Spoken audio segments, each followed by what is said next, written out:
పిఠాపురం ఎమ్మెల్యేగా నేను పోటీ చేస్తున్నాను. కాకినాడ ఎంపీగా ఉదయ్ గారు పోటీ చేయబోతున్నారు.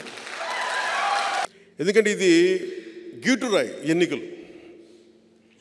నిజంగా దశాబ్దం తర్వాత నేను నోరు తెరిచి అడుగుతున్నాను, ఓట్లు వేయమండి, ఓట్లు వేయండి, నాకు నేను హక్కు సంపాదించుకున్నాను. 2019లో కూడా నేను చాలా ధాటిగా ధీటుగా అడగలేదు ఓటు వేయండి, ఎందుకంటే నాకు మనసు చెప్తా ఉంది ఇంకా నువ్వు పని చేయి. దశాబ్దం తర్వాత పోరాటాలు చేసి అందరి కోసం నిలబడి 4 దశాబ్దాలకు తెలుగుదేశం పార్టీ కూడా వెన్నంటే ఉండి నిలబడి ధైర్యం ఇచ్చి 5 కోట్ల మంది ప్రజలు కోరుకుంటున్న ఆకాంక్ష ఒక ఐక్యతతో కూడిన ఒక అలయన్స్ ఉండాలి. ఎన్డీఏ అలయన్స్లో తీసుకొచ్చిన తర్వాత చెప్తున్నాను, ఈరోజు నన్ను గెలిపించండి. చేతులెత్తి నేను అడగట్లేదు, ఆర్థిస్తున్నాను. లేదు, అడగందే అమ్మైనా పెట్టదంటారు.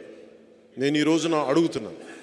అనుభవం కాందే నేను ఎందుకు నలిగి ఈ రోజున ఎందుకు ఇంత బలంగా అడుగుతున్నాను ఓట్లు అంటే, ఒక దశాబ్దం అధికారం లేకుండా ఓడిపోయి పార్టీ నడిపిన వాడిని చిన్నపాటి విజయం, ఒక 21 సీట్లు 2 ఎంపీలు కనుక మనం కొట్టి చూపించామంటే భారతదేశం ఆంధ్ర వైపు చూసేలా చేస్తాను.